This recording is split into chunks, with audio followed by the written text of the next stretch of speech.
أوضح نائب رئيس مجلس الإدارة والرئيس التنفيذي لشركة عقارات الكويت طلال جاسم البحر أن الشركة حققت أرباحا قدرها 6.7 ملايين دينار خلال السنة المالية المنتهية في 31 من ديسمبر الماضي. كلام البحر جاء على هامش ترأسه لاجتماع الجمعية العمومية التي عقدت اليوم بنسبة حضور 66.87% من المساهمين.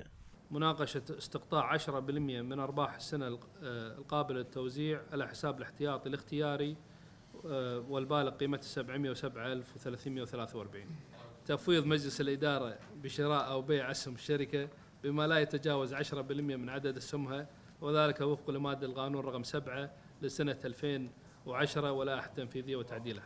مناقشة إخلاء طرف السادة أعضاء مجلس الإدارة وإبراء ذمتهم فيما يتعلق بتصرفاتهم المالية والقانونية عن السنة المالية المنتهية في 31 ديسمبر 2018. مناقشة نظام الحوافز طويلة المدى لموظفين الشركة واعتماد وموافقة عليها، وتفويض مجلس إدارة بوضع كافة القواعد والضوابط الخاصة بهذا النظام وتنفيذه. وأكد البحر أن أرباح الشركة قفزت بنسبة 200%. والله الحمد لله خلصنا جمعيتنا، وقرروا الجمعية العمومية توزيع 5 أسهم منحة من أسهم الخزينة، والحمد لله السنة كانت سنة ممتازة للشركة، زيادة 200% بالأرباح، متفائلين إن شاء الله ب 2019. عندنا مشاريع جديدة قاعد نبنيها، بالكويت مشروعين، وفي بالخارج بأمريكا عندنا مشروعين ثانيين، وعندنا مشروع بدبي إن شاء الله.